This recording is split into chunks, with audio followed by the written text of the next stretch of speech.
¿por qué te apresuras a deslizar los videos de Dios y su bendición?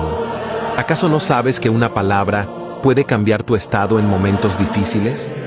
En Isaías 43, 18 a 19 dice: olviden las cosas de antaño, ya no vivan en el pasado. Voy a hacer algo nuevo. Ya está sucediendo, ¿no se dan cuenta?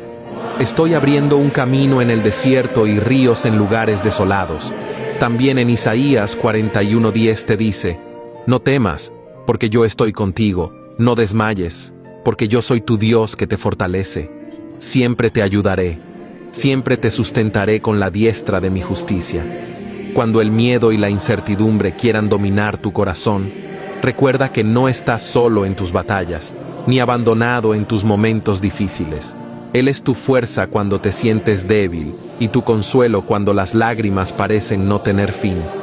Dios promete sostenerte con su mano poderosa y darte la victoria, aun cuando todo parezca imposible.